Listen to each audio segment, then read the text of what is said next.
Good evening, ladies and gentlemen. Thank you all for coming. And as the volume is adjusted, so I'm not echoing, tonight's topic, dirty air in Thailand, is something very dear to my heart. As in the 15 years that I have lived in Thailand, I came here with the perhaps mistaken assumption that because of Thailand's reliance on natural gas and because of its abilities in becoming a rapidly industrialized nation, yet still holding the allure of tourism and beaches and fun in the sun, that Thailand was a place that had managed to leapfrog over the air pollution problem. And this was explained to me at the time, that as taxis were converted to clean natural gas, and as natural gas came from first the Gulf of Siam and then later from Myanmar, that there was no reason to burn dirty coal and that Thailand would have this ability. Now, in 2019, I realized that there was a bit of a fraud in those ideas, or maybe a positive assumption that wasn't really true. And in fact, if those of you among us tonight, if you're obsessive watchers of the air quality index on our phones and on our laptops, you know that the truth is that the air has been dirty here not just 2 months ago when we had a 6-week spell of very dirty air, but the air has been dirty for several years. Not only in Bangkok, there is also the seasonal air in Chiang Mai, where the seasons of dirty air caused by burnings seem to get longer and longer, and the haze gets darker and darker, and the particulate matter builds up. We have tonight 5 speakers who bring different strengths to this discussion and to a question of how bad is this air, and to an answer as well, or to solutions. How do we get rid of the dirty air?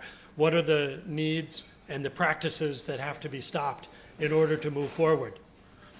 2 of our panelists tonight actually come from Chiang Mai and can bring us to some degree a sense of the immediacy and the enormity of the smog issue in Chiang Mai as we speak. And then an additional 3 of our panelists can also bring us some of the bigger pictures and some of the policy opportunities and options that are available to Thailand. So as we get to our speakers, I also want to remind you all that later this month, we will have a panel discussion on the upcoming coronation. I think the coronation is scheduled for May 6th, and we aim to hold a discussion in late April right here on coronations in Thailand. So that will be something worth seeing. So without further ado, I want to hear from each of our panelists. I will try to be tough to keep them on point and on message, and there will be opportunities for questions as well. And we really invite knowing your experiences as well with dirty air in Thailand. So without further ado, Mark Zimmerman comes to us with experience from the Centers for Disease Control here in Bangkok. He has recently moved to Chiang Mai, so he has some experience on both the policy side and the personal side. So, Mark. Can you hear me? All right, good evening. So I was asked to join this panel about 8 hours ago. So these slides were hastily assembled. Hopefully they're coherent, and I welcome my fellow panelists and members to contradict or to counter any of my assertions or observations. So, like was mentioned, I've spent about 20 years with the Centers for Disease Control, and my PhD is actually in infectious disease epidemiology. Having said that, I've been a lifelong environmentalist and a keen observer of things, changes, development, and I've lived in Thailand for about 20 years. 3 or 4 years ago, my wife and I moved to Chiang Mai. She's from Chiang Mai. She's a pediatric pulmonologist. So this issue affects us very personally on an everyday basis. Her clinic is filled with children who are suffering the consequences, the direct and immediate consequences of this air pollution crisis. And I spend a lot of time in the mountains, walking around, observing and asking questions and talking to people, local people and professionals, biologists and so forth, to try to learn what's going on. So hopefully I can shed a little bit of light, and then the other panelists can fill in all the gaps that I leave. So let's see here. So we have a pollution crisis in northern Thailand, and if any of you have been up there, you know that it is really, really bad. This has been going on now for about 2 months, day in, day out. It's difficult to describe the air. The air is putrid. It smells like death.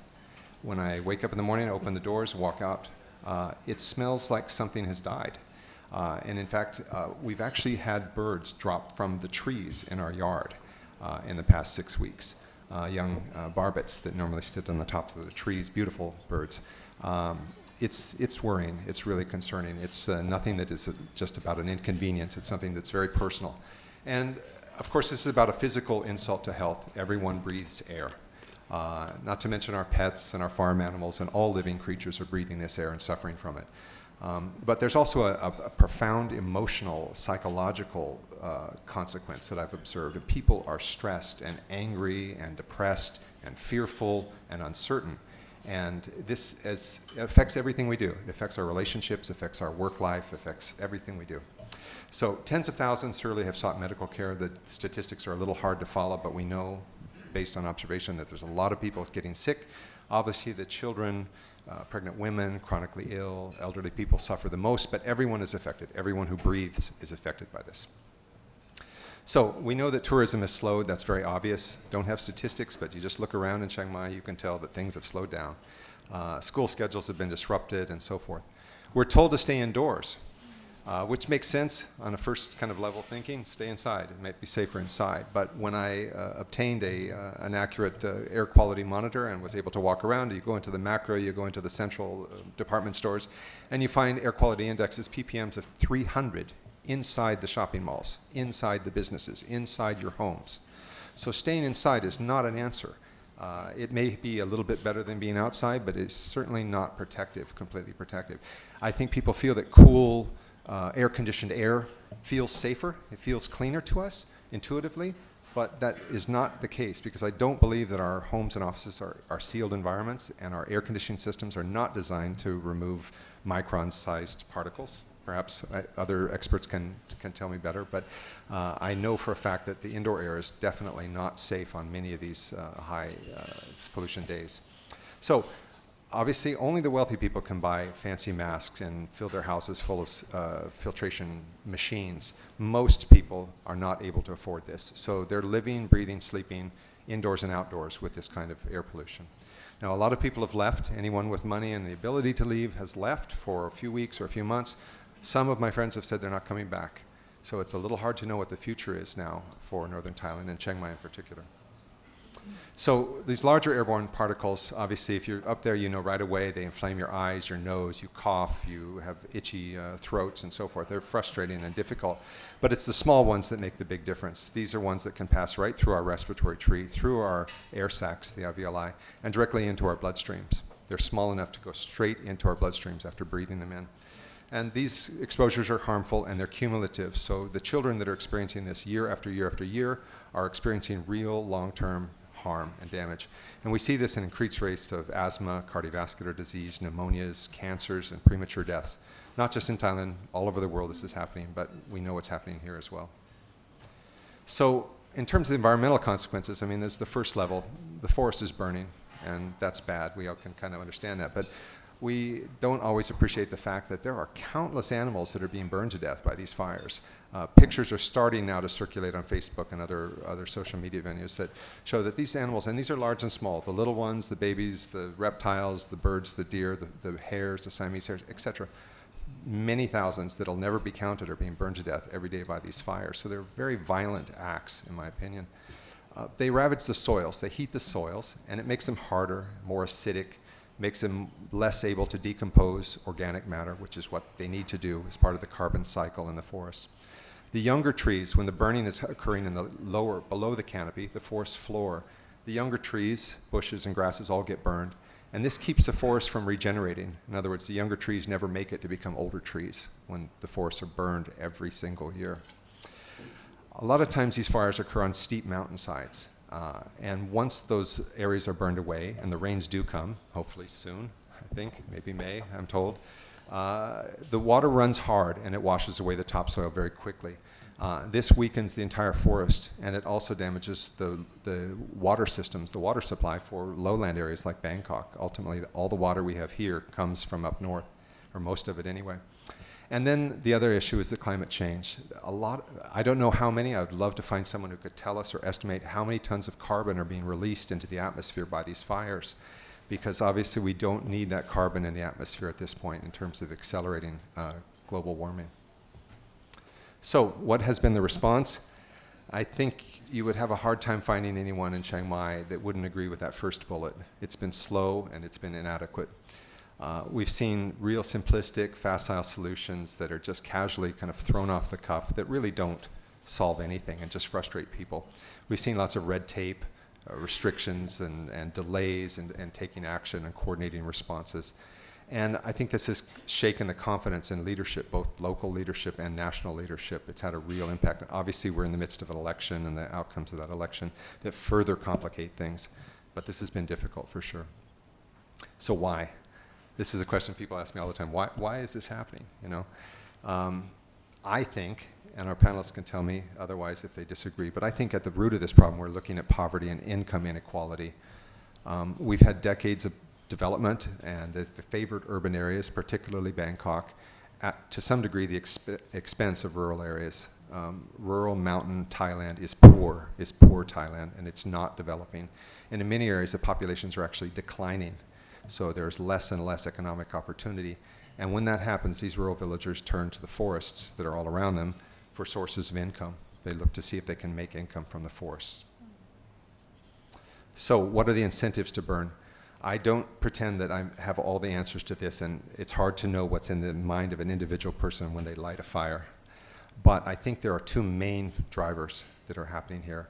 And first, there is this issue of contract corn farming by large agribusinesses that are interested in obtaining cheap animal feeds to feed the animals in factory farms and dairies in Thailand and across the region. This is an important source of inputs for their business model. There's some complication. I'm sure that there's some middlemen involved, but the bottom line is that the companies provide the corn seed and the fertilizer, and the villagers do the work. But most of them don't have land. They do not have tenure. They don't have title on land, especially low land, agriculture land that is irrigated. So they use the land that they have access to, which is in the forest. So in thousands of small patches on steep mountainsides, the forest gets cut. It gets planted with corn. The soil's poor. It only lasts a season or two, and then the cycle has to be repeated. It's called swidden agriculture, I think, swidden. But this is happening. I had the idea, a little bit like our narrator mentioned a little while ago, that this had stopped, that this wasn't really a problem anymore in Thailand, that the efforts to contain the hardwood timber industry, cutting down illegal logging, had effectively stopped this kind of agriculture, but apparently that's not the case. So these are happening in small patches, and I've read some articles that suggest that these patches are as small as 100 square meters. These are not huge farms in the mountains. They're just little patches, but there are many, many thousands of them. And so taken over a large region, they have a very large impact. So in the dry, hot season, when these fires are lit, they spread quickly. There's no fire control. There's no way to stop them. So once you light a small patch of fire, it's going to burn for sometimes days, and there's no way to control or stop them. There's a terrific site from NASA, the US NASA Space Agency, that monitors fires. You can visit it and observe and do retrospective analysis and see all the thousands of fires in the region, precisely where they were started. So the second one is the booming Chinese middle class has a taste for wild mushrooms. This is quite interesting. It's really come on in the last few years. It's now a multi-billion-dollar market. I'm in touch with some of the mycologists at Kunming University who verified this. This is worth billions of dollars. And it's not just in Kunming, although Kunming is the center for this mushroom industry. Wild mushrooms command a great deal more money than farmed mushrooms, sometimes up to 10 times the price of a farmed mushroom. So wild mushrooms are delicacies. They're in great demand. They're high value. So the calculus is simple. If you're going to find mushrooms in the forest, it's difficult if the forest floor is covered with leaves and bushes and grasses. It's much easier if it's cleared, much easier if it's burned. These Chinese traders pay for cash, and they transport the mushrooms across into Yunnan. And there are also Thai trading companies involved. I'm moving as quickly as I can. This has been built up for a long time, so I'm kind of letting it out on all of you. So, Thai trading companies are also involved. Check Alibaba. You're going to find trading companies based in Thailand that are selling mushrooms into the Chinese market right now. Okay, I'll skip that one just for things. First, what must be done? Incentive structures have to be changed. These people have a rational incentive to burn the forests, right? If you were them, you would probably do the same thing, and I probably would myself. These mountain villagers have to be given other options to earn sustainable incomes. Social support systems have to be put in place. And in the near term, I think a seasonal, conditional, direct cash transfer system, if the money's available, could actually help these people to not light these fires. Just some ideas. Our other moderators or panelists can tell us more. The current prohibitions are completely ineffective. I've seen no evidence that they work at all. Very few people are caught. When they're caught, there's no real consequence. We've got to have severe penalties, prison times, large fines, and so forth.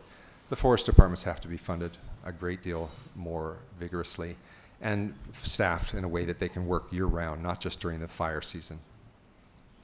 The corn, I think agribusiness has to be fully accountable for their business model. The environmental and public health impacts of their business model are real and significant, and there's got to be some accountability.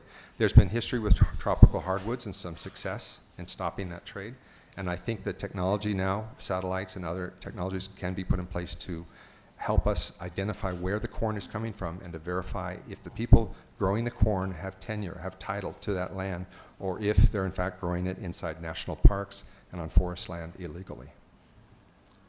Mushrooms, kind of the same way. Transport, sale, all of this has to be monitored, has to be licensed, permitted, quotas, and so forth. Right now, as near as I can tell, it's more or less a free-for-all. Everybody just goes in and takes what they want or what they need. Yeah, that's got to stop. Okay, conclusion. I'm almost on time. One more minute. Okay. So this is a deadly serious problem. I hope I've made you a little bit discouraged and a little bit depressed, because that's what it's going to take for us to be able to change this. It's a complex problem, but humans caused it, and I think humans can resolve it. We need political will, real political will. We need adequate resources. We need real meaningful regional cooperation. I don't want to see mountain communities trampled. A lot of times we come in with a hammer and we try to solve problems with thinking outside of where the problem is actually occurring. We need to avoid that at all possible. In a few days, the rains are going to come, maybe a month. And the skies are going to get gorgeous again, which is why we love Chiang Mai. But if we ignore this, it's going to happen again next year, and again, and again, and again. And that would be an ongoing tragedy, and I don't think we can allow that. So I'm hoping that, given that the forests and the health of our people are at stake, we'll do something about it. Okay, so I'll stop there. Thank you, Mark. All right. Very good, very good.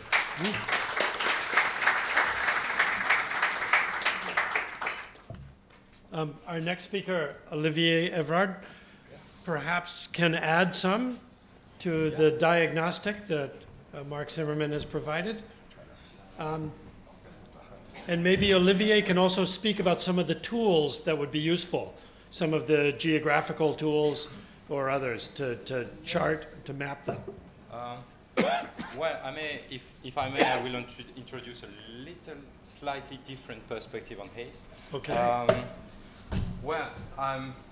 So maybe I should put it in white and presentation format first. Sorry for my French accent. I hope you will understand me. Yeah. Okay.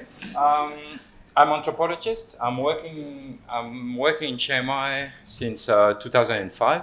I used to work before that in Laos, mostly with uplanders, with people who burn the forest every year to grow rice. So that's my PhD. So I think I know a little bit about the way they live. But when I came to Chiang Mai, that's what I experienced. Wow. Good season and bad season. The picture is not good, but basically you get the idea, right? My son was born there, and he still has asthma now. So I was directly affected by this kind of air pollution. The worst air pollution season we had so far was in 2007, not even now. And I can tell you that year the school closed for 3 weeks and nobody talked about it except the Prime Minister, who asked for the street barbecue to be stopped. That was the only message we get at that time. So when I started to think about it and to say, well, we need to reintroduce some social aspect into this question. So how can we do? We need to get the bigger picture first, I guess. We need to go through hard science. We know that Chiang Mai is a valley, that we have geophysical settings and factors such as inversion layer, which make the haze staying low when you have high pressure. That's a completely different area, but in Kazakhstan, in Almaty, there is no fire over there, right? There is no fire in the higher mountain, but they still have a big smog. The second one is that it's a transnational phenomenon now. Since 2000, early 2000, NASA is observing that from satellite. There is a big, huge pollution from 2 to 3 kilometers thick from Iran to China, englobing India and Thailand. We are not the only one. It's a really a big, huge phenomenon in the most populated part of the Earth. And then we go to the social aspect. So, of course, it's partly a consequence of biomass burning, yes. And it's also a consequence of urban pollution and energy production. Don't forget that in Chiang Mai, near Chiang Mai in Lampang, in Memo, you have the biggest coal plant of Southeast Asia. So what we wanted to do is trying to locate some blind spots about the way we are conceiving air pollution, and try to probably reintroduce some more socially informed way of thinking about air pollution, and especially work for social justice, because it's not because you are forbidding people to burn that you will solve this problem. If you're only forbidding people to burn, then you will create more injustice, and then the people will burn more anyway because they will need to eat. So you have to find a solution about that. So first step for us was to kind of locate gaps in science knowledge. Was like, for instance, you have heard about hotspots, right? What is a hotspot? What is concretely a hotspot? You know that? I don't know. I'm on the field since 20 years in Southeast Asia. I can tell you there are many different kinds of fires. Some people burn because they want to revenge against a competitor to local elections. Some people burn because they want to clear some area of forest to grow rice or to raise cattle. Some people burn because they want to fight other fire. I had the case this morning. Karen villagers, I was in Chiang Mai this morning. Karen villagers came to a public workshop we were organizing, and they show us some image where they concretely burned the forest because they were top hill, and the fire was coming uphill. So they had to burn from the uphill to downhill to have a conserve fire. Nobody was helping them to do so. So when you go from bird eye view to ground level perspective, things start to be a little bit more messy, I would say. And if you want to find solution, you have to go through this complexity. And second question is, I think it's a bit provocative, but it's worth asking it. Is it really worse than before? I'm not climato-sceptic, okay? I know we have a lot of problems, but look, this book was written in 1891.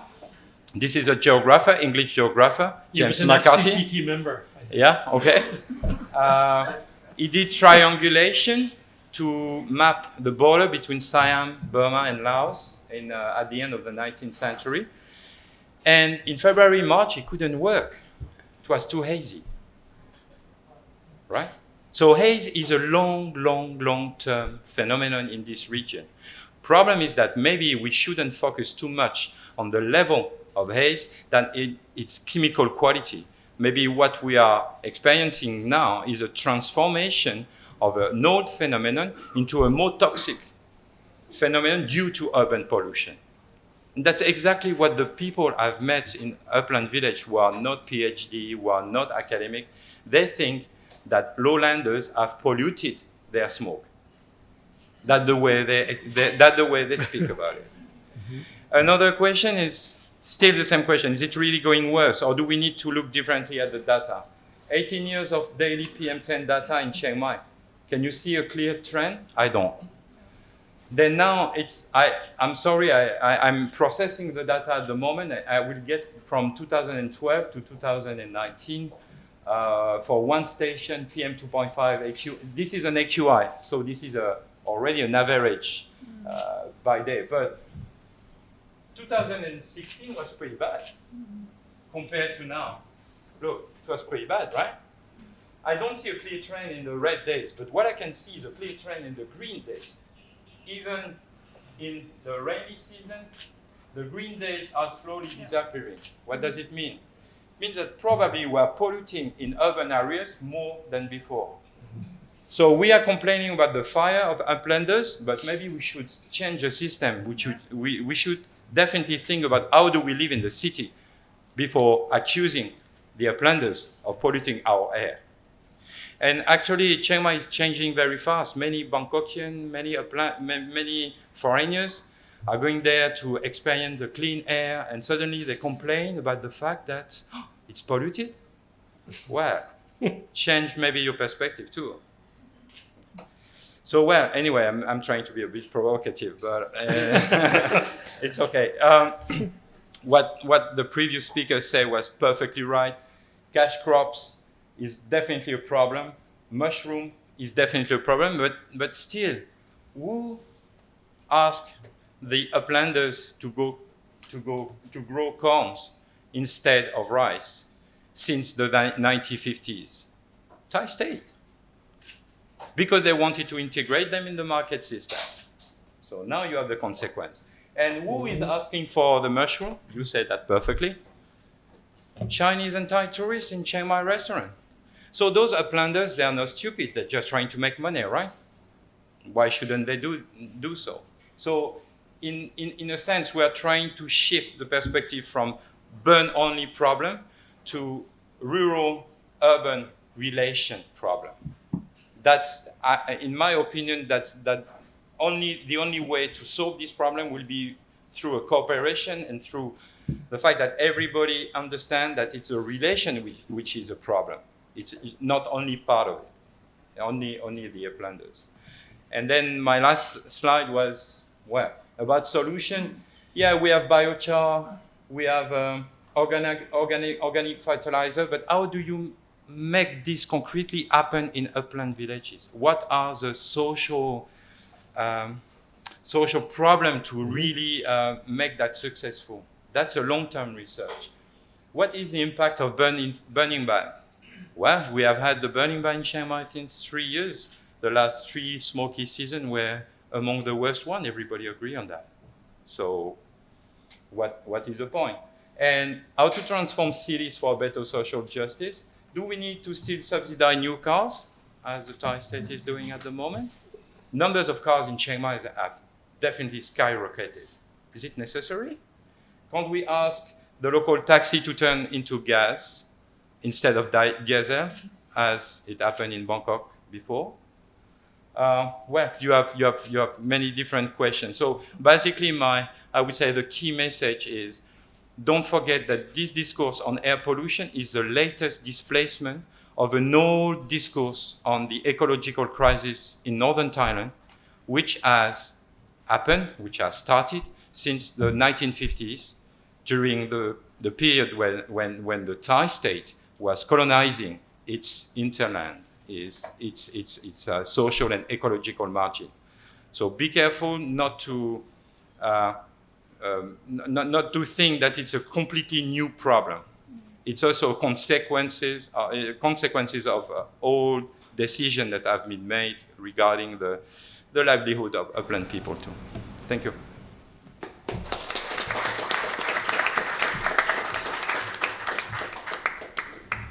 Okay. I'm wondering if Dr. Sawat, can you... So you have a PowerPoint too? Yes, yeah, PowerPoint. Yeah. And can you also address some of the Bangkok issues as well? Yeah, sure. I love the focus on Chiang Mai, but I don't want to forget that, as Olivier was pointing out, there are more causes than just haze to the smog.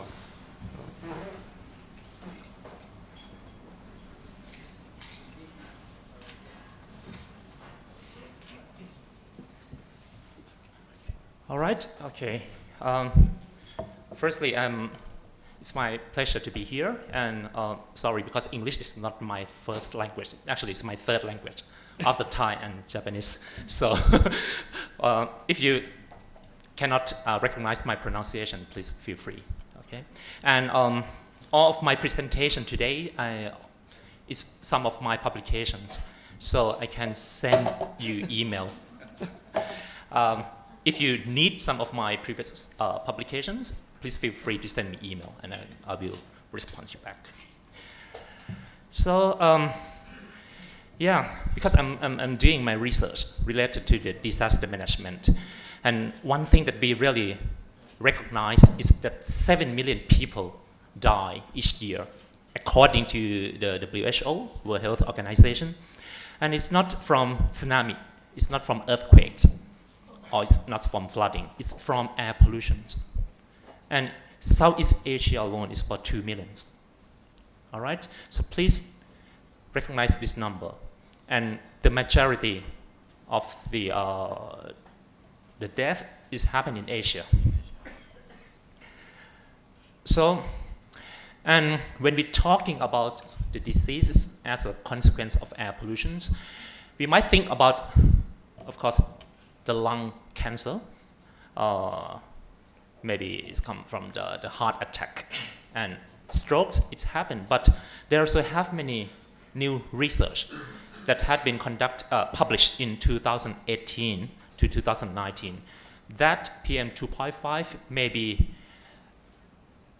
related with lung and liver disease and also Alzheimer. So this is something very new, and maybe WHO need to reconsider about the standard. So when we talk about the source, our previous presenters already explained about they have many different types of the emission sources. First, like traffic emissions, industry emissions, and also biomass burnings, the open burnings. Barbecue, yes, maybe it's not a big issue for the outdoor air pollution, but it could be a main contributors for the pollutants inside the house, so indoor air quality and also the incense. So this is some sources that cannot be neglected. So what defines the dirty air? We really need to think about this. And when I received email from Paul to talk about the dirty air as the new normal. So the word new normal is, I'm a scientist, especially I'm an atmospheric chemist. I'm not very familiar with the new normal term because it's used for the economies. We need to reconsider about what is new normal. So what defines the dirty air? First, the dirty air is an air that has harmful levels of pollutants in it. And dirty air is not good for people to breathe. So there are three main keywords. What is harmful? What are the harmful levels? What are pollutants? And when we talk about people, is it children or adolescent, adult, or elderly? So there are many types of people as well, which I'm going to present later. Oh, sorry.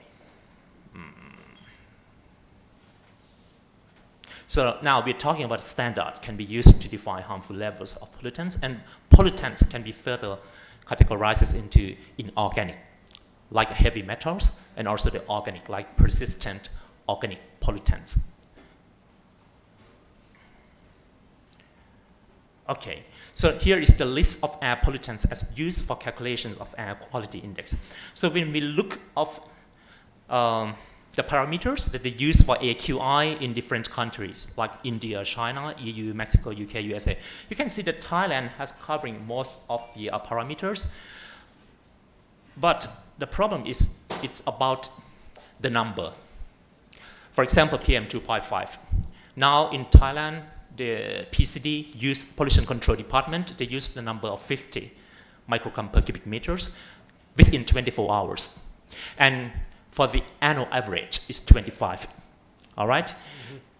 What I'm going to present to you, this is the data reported by OECD. So it's the average of 76 provinces in Thailand, start from 1990s to 2070. And this is the annual average of PM2.5 concentrations.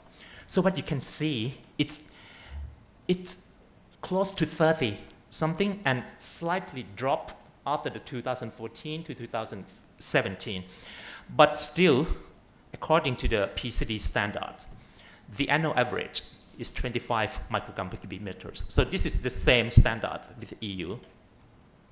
But the US EPA is about 12, all right? And WHO is 10.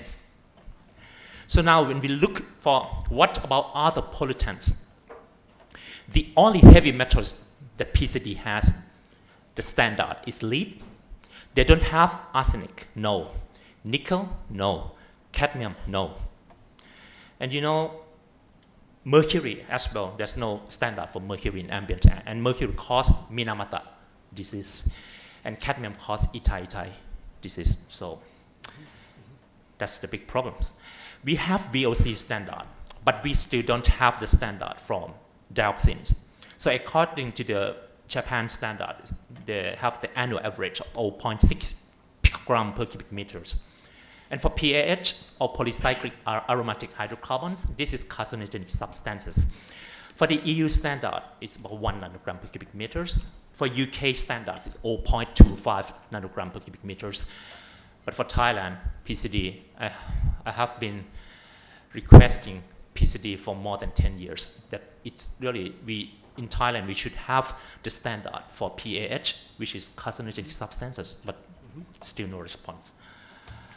So this is some of introduction of my recent publications. So firework displays can be another major source of PAH as well.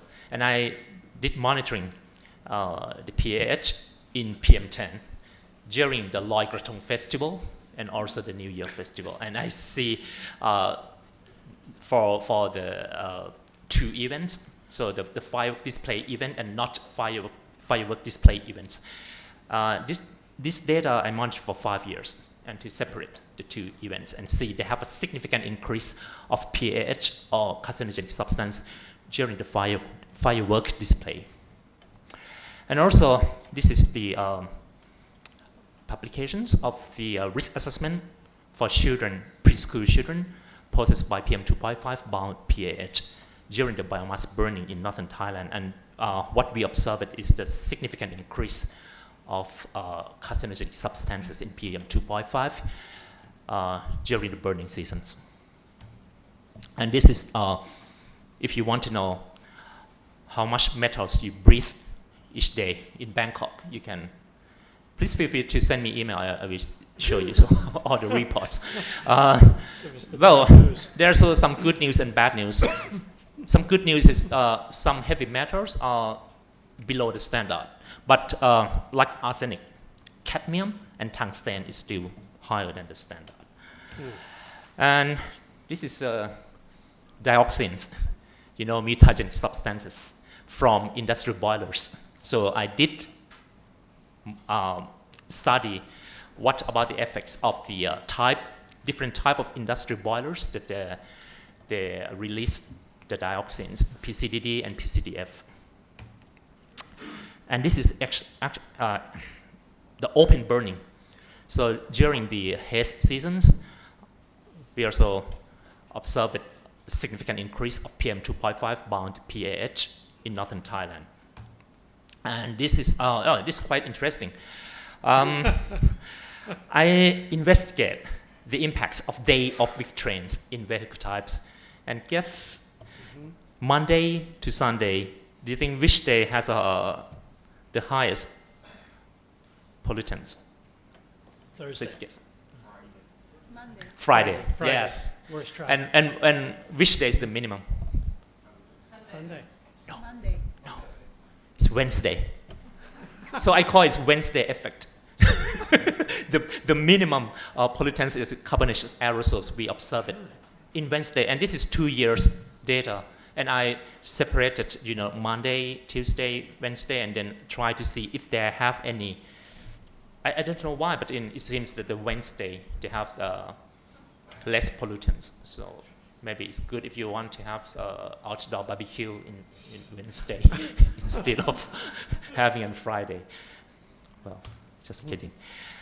This is the collaboration with a Chinese scientist. We also observed some black carbon that happened during the biomass burning emissions. And, oh yes, shipping emissions can cause the significant increase of PAH as well. Yes. Okay.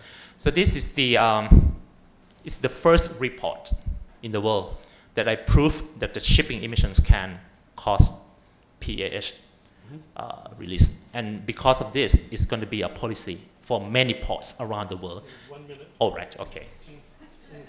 Oh, they still have many. So Wow, yeah. All right, dirty air, the new normal for one street-friendly Thailand? No, dirty air is not the new normal for Thailand. Actually, we have been living with these dirty pollutants for several decades without any information related with these toxic chemical substances. And furthermore, dirty air is trans-boundary pollution. So I would like to finish my presentation with this. So you can see, yeah. And this is the model run by my Japanese colleague. This is in 9th of April, and you can see the PM 2.5 that, you know, even it's a zero emissions in Thailand, but if we don't have, yes, this one, But the Clean Air Act. Olivier, is that the same sort of solid mass that you were talking about? At a regional, Yeah. across the continent, across Asia? That's depressing. Yeah. Okay, yeah. So, well, I and Dr. Wisnu, we are and all the friends trying to draft a white paper to propose to the new government about having Clean Air Act Thailand. Because now we have only environmental laws that have only 2 pages related with the air pollutions. So comparing to like Clean Air Act UK or in the US EPA, it's totally different.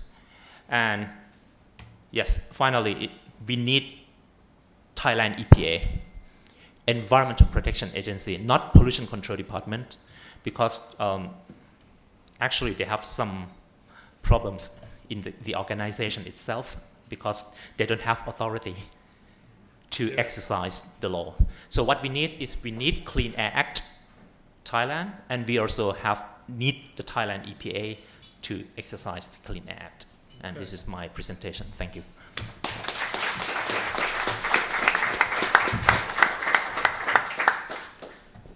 We're nearing the end of our panel discussion, and we've now teed things up for Dr. Witsanu to give us a sense of what are the policy approaches. What would a Clean Air Act look like for Thailand? I can tell you that certainly in the United States, a Clean Air Act that was passed in 1970 and then again renewed in 1990, both times by Republican presidents, but with strong majorities in both the House and the Senate, it really makes a difference. And today in the US, California clean air best practices basically run the entire country, affect the way that industries do their business and automobiles and others. So give us a sense for Thailand. Okay, all right. So thank you very much and good evening, everyone. So I would like to thank all speakers that talk all the material, or most of the material that I prepared today. So then I don't need to talk much, on the general issue about PM 2.5. So my role as an economist, so I try to valuing the environment. Basically, I try to value the PM 2.5 in this case. As you know, right, policymaker, they don't much know about, how many people sick and what happened in terms of the policy, right? So we need to give them the damage value that caused by PM 2.5. And also in terms of budgeting, they need to spend the money. In economics, they need to compare the benefit and the cost, right? And to see whether the limited budget is worth to invest. So that means we need to have the value of environment in this case, right? So I call this title as a social cost of air pollution in Thailand. And I will provide some specific solutions in economics and social perspectives, right? So For brief conclusion, so I try to value the PM 2.5 or air pollution in this case using some kind of economic theory. We use what we call subjective well-being. Basically, for the subjective well-being, they measure the happiness of people. You know, right? When we happy, it depends on several factors, right? For example, we have higher income, right? We have good environment. We have good society or something like that. And definitely, environment is a key factor that determines our happiness in this case. So we try to use kind of econometric tools to measure this air pollution. And this is the survey that we have from the statistical office in Thailand. They collect the happiness data. And then we just mix the happiness data with the air quality data that we get from PCD, and also obtain the climate data, temperature, precipitation, something like that, to control for all factors that can determine the happiness. And then we want to extract what happened if the change in PM 2.5 or PM 10, right? How much the damage that they can make and reduce the happiness of the people or something like that, right? And so my finding, in economics, we try to talk about willingness to play. I'm not sure whether you know this term, willingness to play, right? Basically, right, when you buy some goods, right, and we believe that two goods can be substitute to each other, right? Same thing here, money and the air quality, they can substitute to some way. You can think of if we have two rooms for you.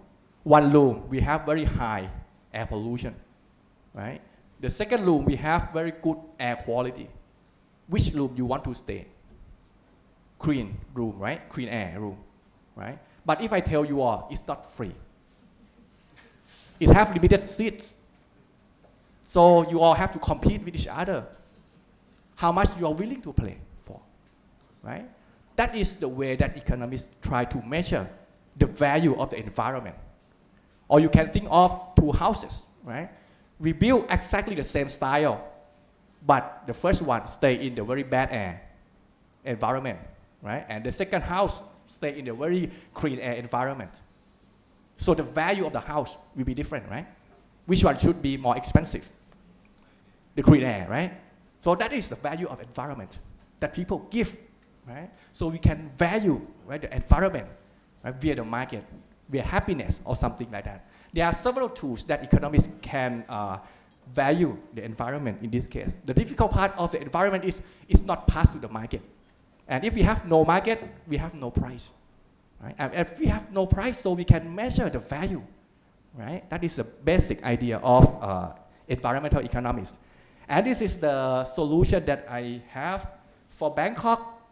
This is the household willingness to play per microgram per year.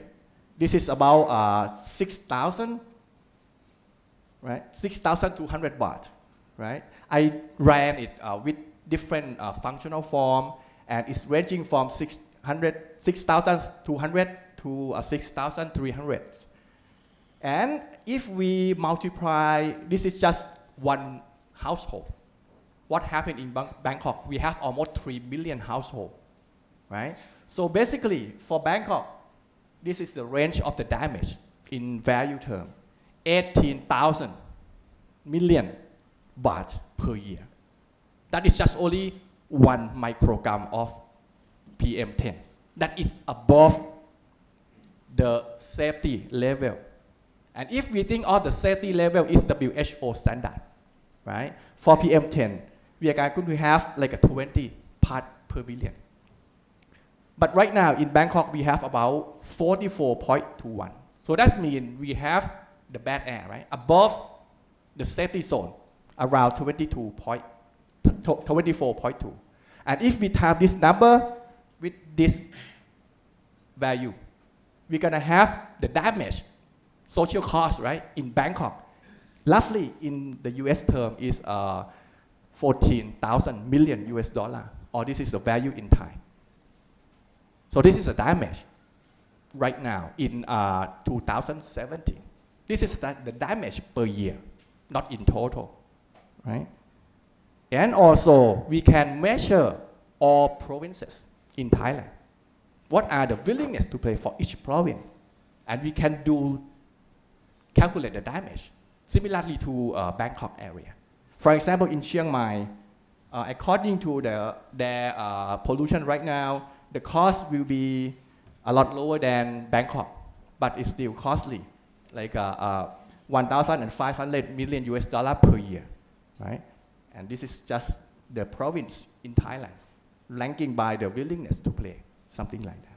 So now, we know right now, it's very costly, right, for the society. How do we solve this problem? So in economics, we have several measures. And basically, we know the sources, right, of the air pollution right now, right? At first, you can see from here the abbreviation in front, we have S, M, and L. S is a solution in the short term. M is a medium term. L is a long term. For example, the solution, first one is create awareness. This is very important. On the bad air day, what happened? No one wear masks, right? Not all people. So we have to build the awareness, right, to everyone, including also policymaker. Right? We have to add air quality monitoring points, right? All area, right? As more as possible. Right now we have a few. Third, we have to promote research to assess the impact of toxic dust on health. Right now, we pretty much rely on the foreign studies, right? But we have less study in Thailand. So we should do more here and use this result to create the awareness. Lastly, increase air quality standard in all pollutants. As Dr. Siwat said, we are pretty much have a standard a lot higher than WHO, right? We need to reduce, right, the number on that. And so now, next is about the burning fossil fuel of car. This is also about thing happened in Bangkok, right? So the short run and to medium run is to limit the amount of car in the city area with the traffic congestion. For the medium term, we should increase the efficiency of public transportation systems, right? We need to think of here, we don't need to wait for the next 4 years, right? And then wait for the SkyTrain to finish, right? That will be bad for us, right? Next, correct additional taxes for cars that have been used for many years in Thailand. Now, the car is getting older, the owner of the car will pay lower tax rate. That is not good, right? People will get the old car and then pollute high, right, level. But if we get higher tax, this is the way that we can reduce the old car, right? Get out of the old car and then add a new car to the system. And then we will have cleaner air in this case. Next, we can move to Euro 5 to Euro 6 standards for oil and vehicle. Everyone maybe know that Thailand used Euro 4 standard for the light vehicle. And for the heavy vehicle, we use Euro 3 right now. We implement Euro 4 since 2011, if I remember, 2011. Right now, we still stay here at 4. We have a plan to implement Euro 5 next year, 2020. But we postpone the plan to 2020 and postpone again to 2022. So what happened with our plan? That is the question, right? So we should stick with the plan and the roadmap. But right now, we don't stick with the roadmap. So that is the cause of the problem. Then we have to promote and prepare for the use of electric vehicles. Right? We all know here, but it's pretty much in the medium term because we need more infrastructure, right, to be done. Next, reduce burning fossil fuel and toxic material for factories. We know factory is a major cause also. We need to strict monitoring emission, right? Promote and upgrade environmental friendly production and promote clean air clean energy technology for production. That is what we can do for factory. Now, let's go to the most important part, right? And this is related to the northern part of Thailand, outdoor burning. Right? We have two sources, agricultural residuals and forest in this case. And we also have the problem both domestic and international, right, in this case. So what we can do for the forest preserve forest area, we need to implement the ban for outdoor burning, right? And we need to also promote burning management. If you all remember, last year and two years ago, in terms of climate change, we have La Nina year and we have neutral year. So what happened with these 2 years? We have more rainfall, right? And the forest will have a lot of fuel, right? The dry leaf, right?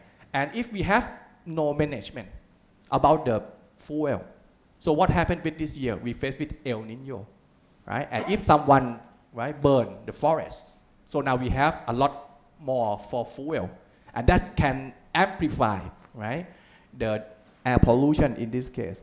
The next thing that we can do, arrange the burning schedules. We all know that in the US or even Australia and several countries, they don't ban the burning for agriculture, but they ask the farmers to submit their request that they want to burn.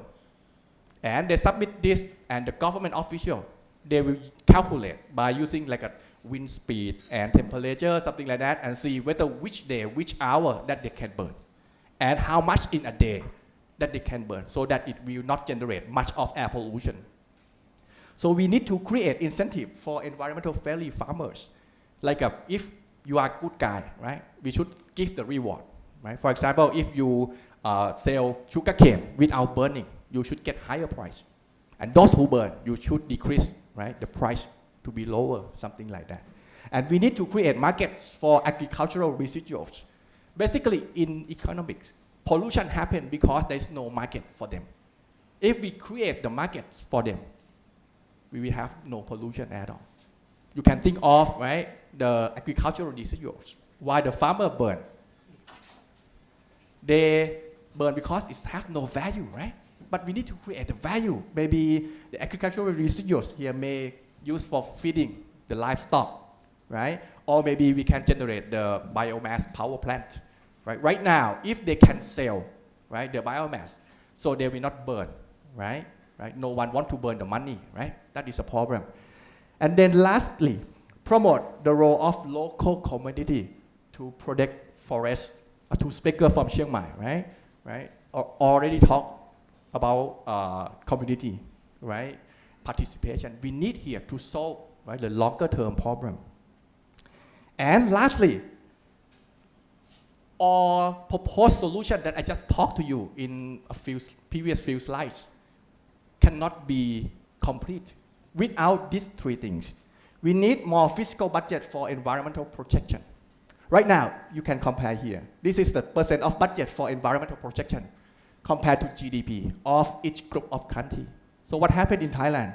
We have percent just only 0.05% as compared to European Union, right, Latin America and China. And if we compare the percent of budget of environmental protection on total fiscal budget, Thailand has just only 0.25, which is very low as compared to others, right? If we don't have the money, how can we do things, lots of things, right, over there? You know that in Thailand for forest fire protection, we have the budget only like a 650 million baht. That's it for a whole country. Right? That is the bad thing, right? We should increase the budget. And we need Clean Air Act, as Dr. Sivat said, right? And we need Environmental Protection Agency for Thailand. All right, so that's all my presentation. Thank you very much. Okay.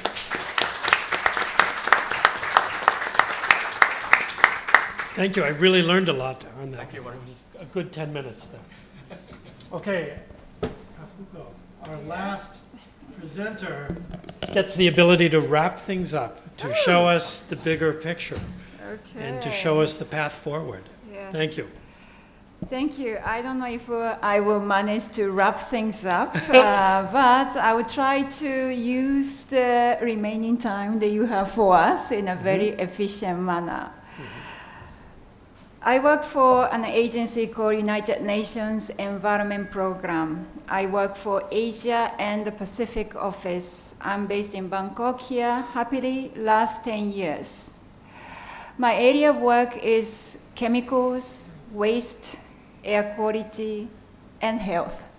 So basically, all the pollution, that issue that really need to be solved so that we can live happy and healthy life come to my attention. So you can imagine how busy I am lately, particularly in Thailand. The last time I had a pleasure of being here was about plastic pollution, which is a big issue for Thailand and rest of Southeast Asia. Now I get to speak about another regionally hot topic, air pollution. Thailand, because I work for a regional office that look after 41 countries of Asia and Pacific, I have a lot of opportunity to look at things in a perspective. Compare Thailand and other Southeast Asian countries or countries around the other side of the world like Mexico, for example, or South Africa, and see how we are as Thailand in terms of air pollution and what are the things that working elsewhere potentially Thailand can learn from, or do the Thailand also have things to share with other countries? One of the major work we have done in the last 2 years is something we call Air Pollution in Asia and the Pacific, Science-Based Solution, 25 Measures. So when my previous speaker was talking about those actions to be taken, I was almost thinking, did you copy our 25 measures? If you did, I'm very, very happy because that's how the regional perspective based on scientists, policymakers across the region can really be mainstream and taken into action at the national and local level. So what this report say, this report was compiled by UN Environment, Asia Pacific Clean Air Action Partnership, also Climate and Clean Air Coalition, that's a global entity, but involve more than 100 scientists and experts across the region. There are a few key messages. One, air pollution is no longer urban issue. Still, we hear from politicians, not so much anymore in Thailand, because I think Thailand politicians and decision makers are quite well aware what are causing air pollution in a different location. Thanks to a lot of sciences have been generated in Thailand, and that at least at the national level, the awareness across the policymakers and action takers on what are causing air pollution is no longer speculation. We have scientific evidence that show these are pollution sources and what environmental socioeconomic consequences will be if you don't do anything about it. So the air pollution in Thailand is not an urban issue. It's not about only traffic jam and fuel quality or emission from industries. There are a lot of activity happening in non-urban setting that affecting urban area, and urban pollution also affecting non-urban area. So this is very much combined phenomena, and we have to take the issue as such. And one pollution source that now we are particularly concerned, not only Thailand, but elsewhere in Asia, is waste burning. Waste burning fume from waste is particularly toxic. And this is the one type of pollution source I think we have not yet done enough study and link that to overall air quality. Next message we have learned from this study is that all these current policies Thailand and other countries are taking in Asia Pacific will have some positive effect in curbing the future emission of pollutant. Let me repeat. These measures being taken will slow down the increase of pollution emission. However, they will definitely not enough to improve air quality. So by doing all these measures being taken, we may be able to produce less pollution, but it will not change overall air quality base.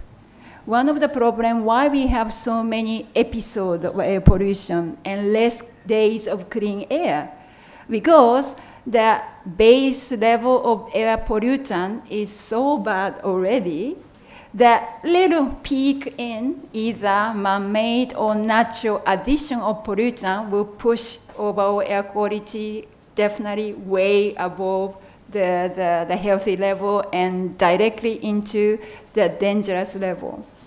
So unless you do the base part of the constant air pollution level, you will not be able to solve the problem of air quality in places like Thailand.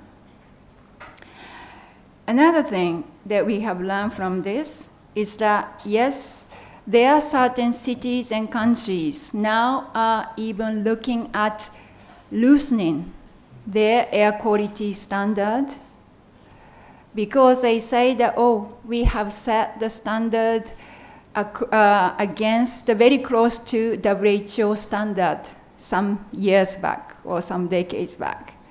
Now we are worried that our people will think we are so incompetent because against our national standard, which are so close to the WHO, we are constantly in red. So it doesn't matter how well we try to do in a policy development and implementation, we are fighting almost losing battle.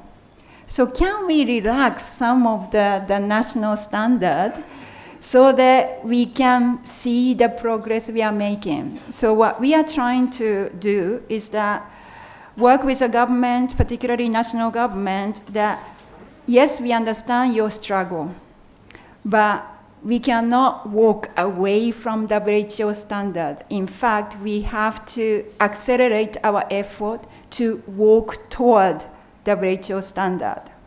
And as I think one of the speakers said, the WHO will most likely in the future tighten their standard further, because now we have more evidence of socioeconomic health impact that air pollution, even much lower level, can make on our population.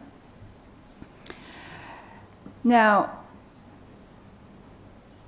talking a little bit more about standards, I think there was a comment earlier that PCD or Thai national government have not done enough to set the standard on PAH or mercury. Good news is that we've been quietly working with PCD and Ministry of Public Health.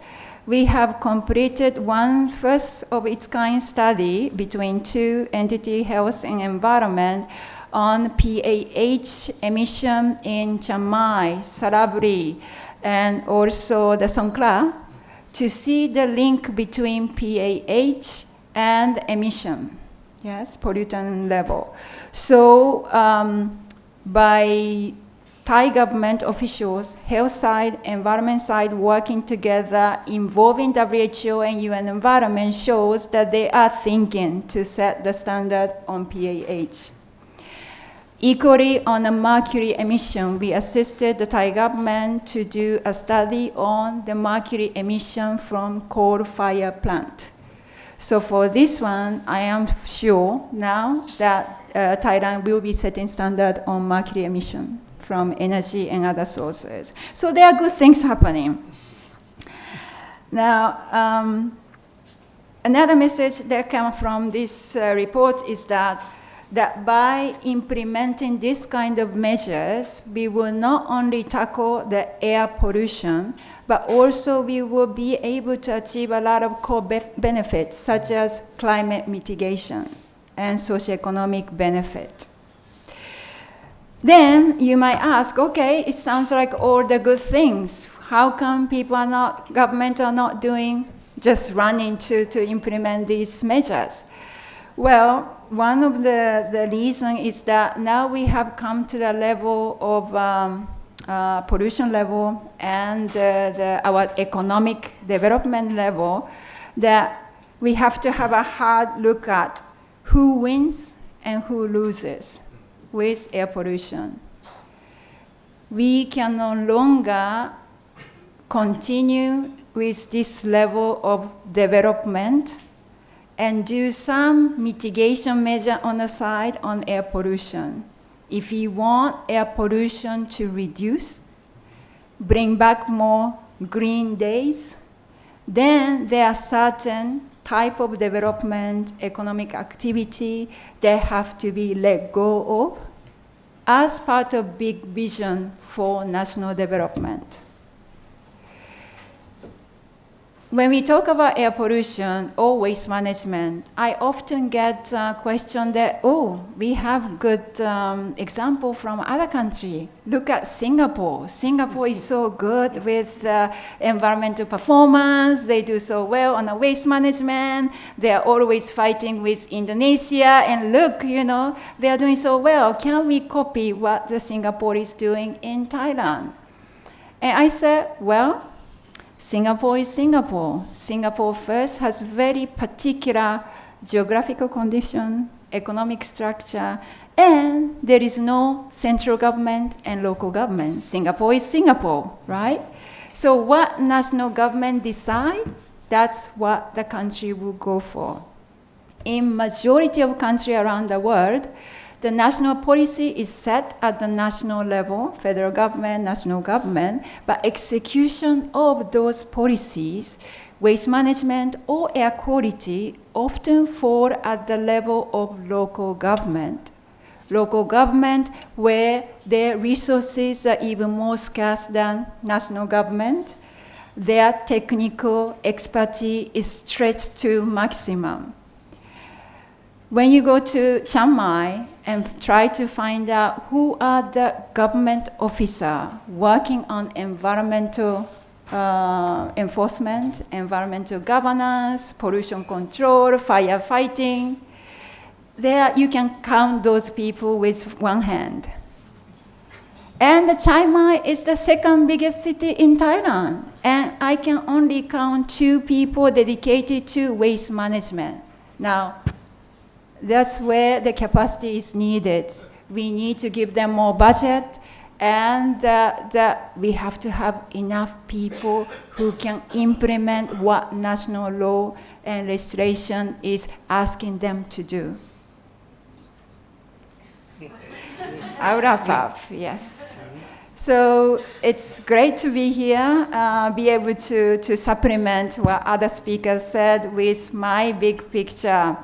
Sometimes I wonder why FCCT keep on asking me to come back and talk. And it's not about my beautiful Japanese accented English for sure. And it's not even about my expertise. I think you continue to invite because you're worried about gender balance in panel, right? Yeah, that's okay. I'm pretty sure you organize another session like this to talk about gender mainstreaming. Okay, thank you.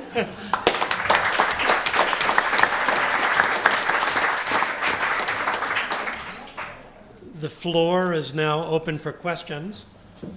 And as the moderator tonight, I get to make the first question.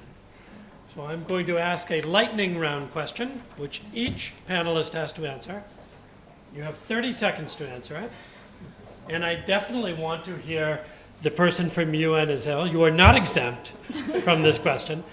The question is, with the Chiang Mai smog, as bad as it is right now, at a crisis level, if you were the Prime Minister of Thailand, now it helps to be a general if you want to be Prime Minister, but for the purposes of tonight, if you were the Prime Minister of Thailand, what is the one thing you would do tomorrow on the Chiang Mai crisis? What is one thing? Don't give me a list, but one thing. And we're going to start on this side. Yes, I think it should be, well, emergency. The Prime Minister should declare the disaster officially, because now they still keep, not announcing anything, that it's like it's normal and nothing happened. But actually, maybe the government worry much about the image of the tourism because it's close to the Songkran festival. Exactly. And they don't want to talk about it. Tourism industry is one of the major incomes for the local people. Good. And Yeah, disaster declaration. disaster declaration. Olivier? Yeah, same disaster declaration, free shuttle to Phuket, and start Songkran early and pour water as much as you can on you, and that's definitely a thing I would do. I will increase the local government officer working on the environment issue by 20 times. Oh, very good, very good. Capacity. Send them up there. It's a great question, almost impossible to answer. Yeah.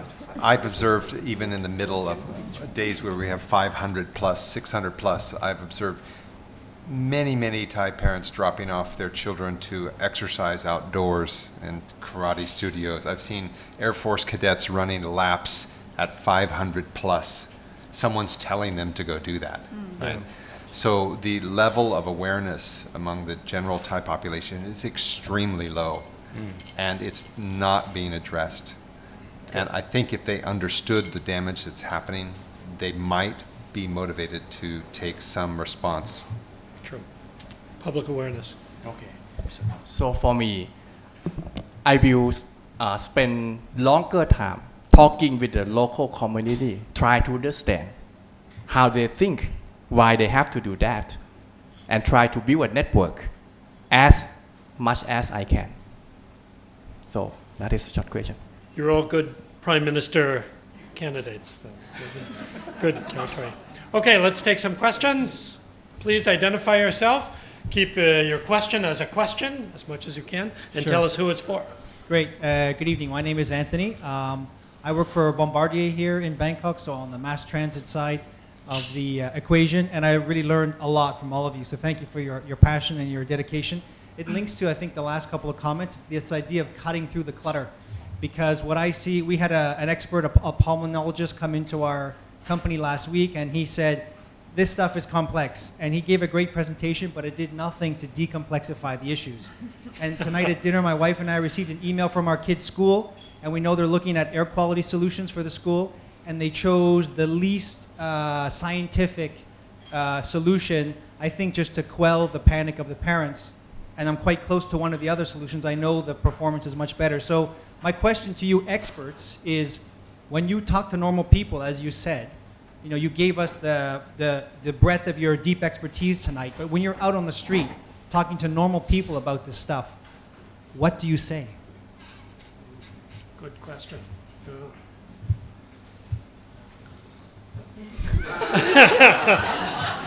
Volunteers. Yeah, I can volunteer for that. First, I would say, and someone's, I think you say that as the first speaker, we all breathe the same air, including animals, including plants. Actually, plants do reverse with us sometimes. So it's because of that air pollution is different from any other pollution. And it's because of that it creates emotional fireworks all the time.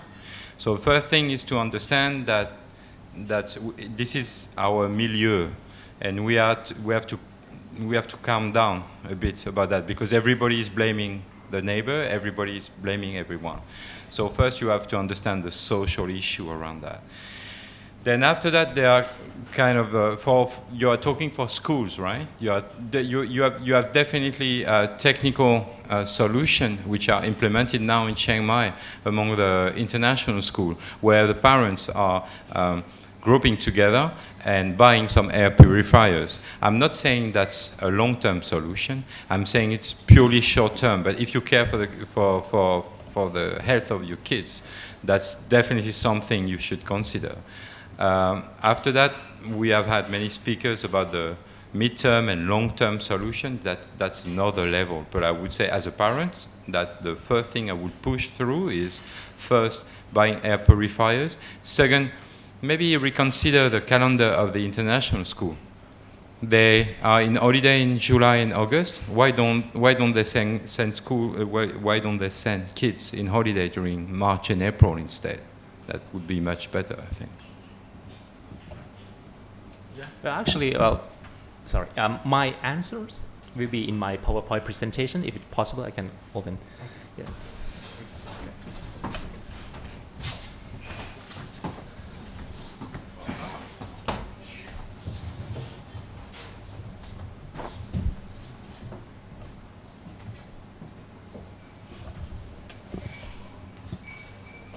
Now you've switched the placards again.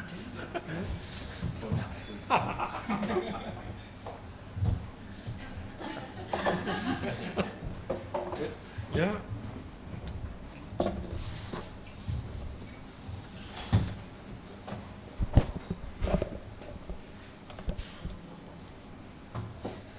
Oh, yes. Okay. So to answer your question, I think we need to protect children first, because this is this study I have conducted in Chiang Mai, and this is 5 years data that I look for the correlations between the air pollutants like carbon monoxide, NOx, ozone, and PM10, and I correlated them with the number of hospital admissions, patients, and I also clusterized the group like gender differences, male, female, and also the age, like children, teenagers, adults, and elderly.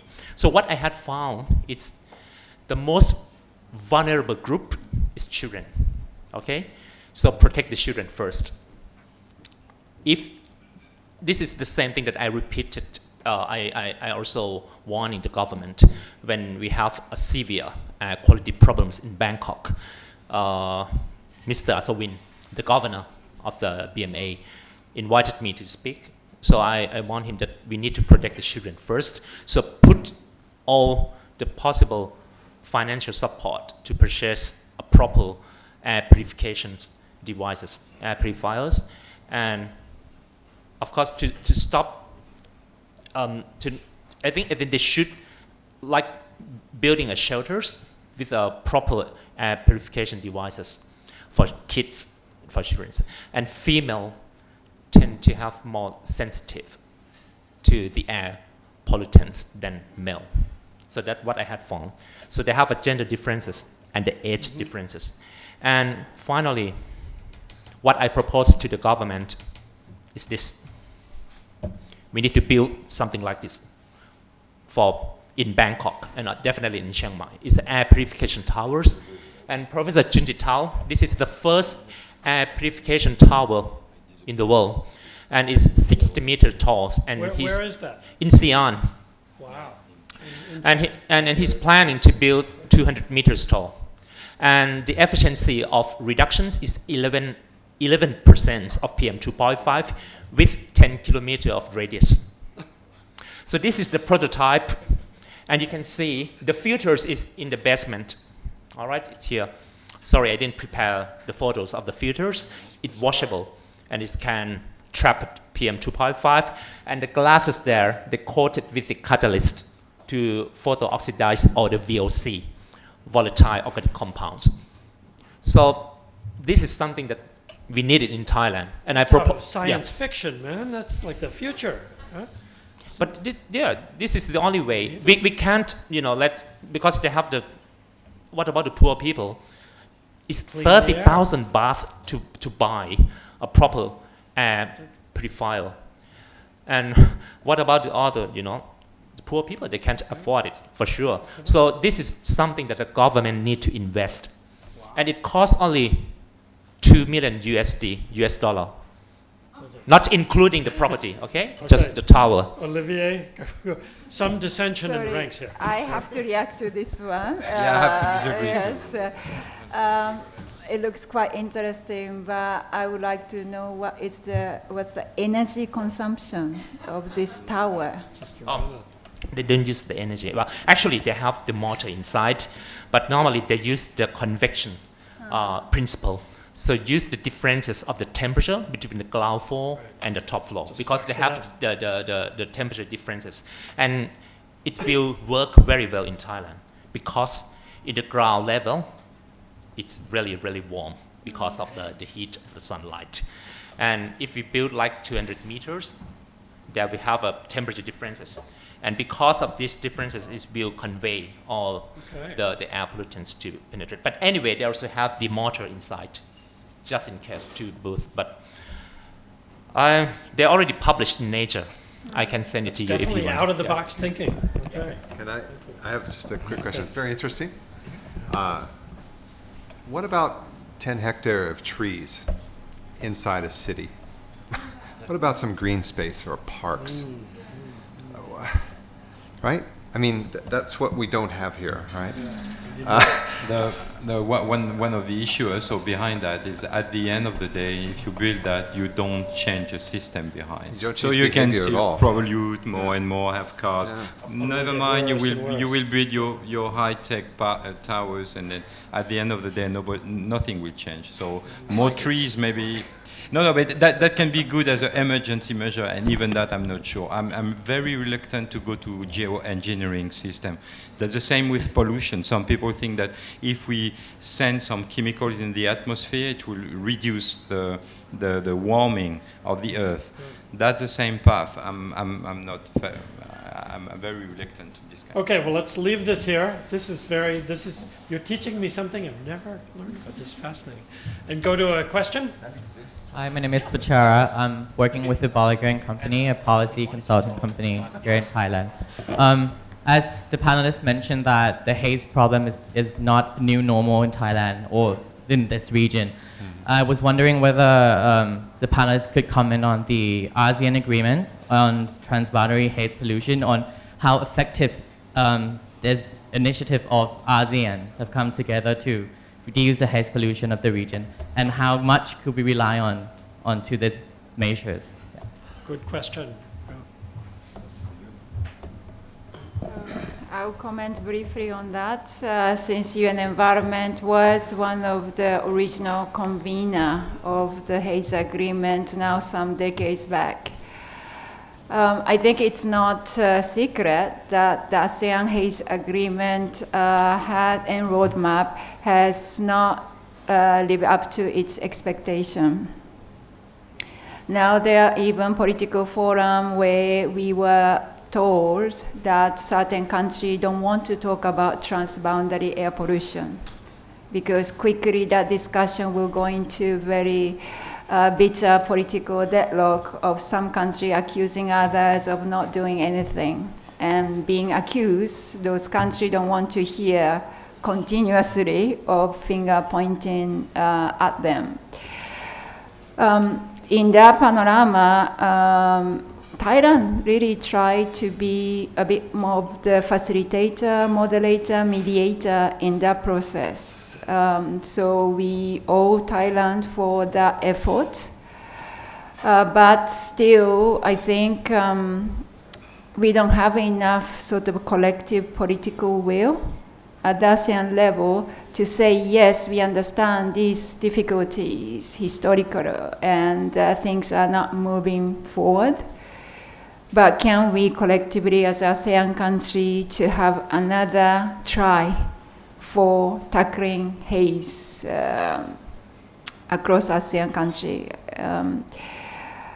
To be honest, I don't see any bright, clear direction in this, but it's something that we cannot give up because the issue will not go away. And in fact, it could get worse before we have any chance of seeing any positive trend because of the socioeconomic development pressure in ASEAN countries. Let me add about your question. I agree that we did collaboration, right, for ASEAN because this is regional problem, not just a country problem. But you know, in economics, this kind of problem, transboundary pollution, we call it public good. Why? If Thailand don't want to do that, even though Indonesia try their best, so what happened? Thailand still receive the benefit, right? And there's no world policy that can cause other. So that means this solution is good, but we need strong commitment and well incentive designs. If we design the incentives, not do the command and control, right? And don't need to do collaboration, it's not work at all. We need incentives design. If some country do something good, so we should reward, right? And if we do something bad, right, we can, punish, right? Maybe we can create like the climate change. We create a tradable permit, right, to emit the pollution or something like that. Internalize the cost of pollution to the profit, right, to their money, and that will work in economic. Thank you. Okay, another question? Hi, my name's Dave Dent, D-E-N-T, and I'm just representing a person who's been watching the AQI for more than a year now. And I want to say thank you for an excellent panel. We had the same panel, a different panel last year, similar expertise, outstanding. This seems like an extremely complicated problem to me in science and economics and many other things, and so I think no single person has the answer. I'm going to try to keep it really simple for my question, and if you have a comment, I would certainly appreciate it. I was stunned after a year of watching AQI when we shut down schools about 6 weeks ago in Bangkok. The air pattern did not change for 4 days. The velocity was maybe a mile an hour, kilometer an hour, something like that. But everything changed with the announcement. The AQI number in Bangkok went from 150 for the first 2 days, and then the order was given to shut schools, and it went to 50. Just like that. And the cars didn't change, the buses didn't change, the factories didn't change. Frankly, I think the only thing that changed is the burning. And what we, I think, are finding out is that I don't know if we're generating, power from the dirty coal out of, Australia. I don't know if we're burning in the, buildings locally because I've seen pollution spewing out at wild hours. I don't know if it's because the garbage dump up on Nut that I investigated a few months ago has changed their policy. But the only thing I can possibly come up with that changed from 150 AQI to 50 overnight was something big like burning. And maybe you can answer that question, because it's certainly, daunting one for me. It does give me hope that yes, there are particled matters and air velocity issues, and whether rain or drones work or not seems silly science in some ways. But if you just issue that one order that we're going to inspect, and they stop, for example, whatever it was, I think burning, and it goes to 1/3, okay, it gives me hope that I didn't see otherwise. Any comments? Yes, I can comment a little bit. I think the school closure, and while schools are being closed, I think school closure was not so much to reduce traffic. Okay, yes, it reduced certain traffic, but by closing the school, I think government want to demonstrate we are first protecting children, so the children don't have to be in open space, outdoor, they will stay home. That's one. Obviously, it had a positive impact on reducing traffic in Bangkok. But while they are doing that, they bought the time to inspect factories that they consider to be highly pollutant. And some of the factory was temporarily asked to stop the operation, and I think that helped. Now, one thing I can say is that some people may say that, oh, these are just temporary measures, and once they go back to operation as normal, then again, the IQI level will spike like before. That's true. However, these are the measures that give government opportunity to try the impact of different measures that they are considering. There are a wide range of options they are considering. None of them are painless.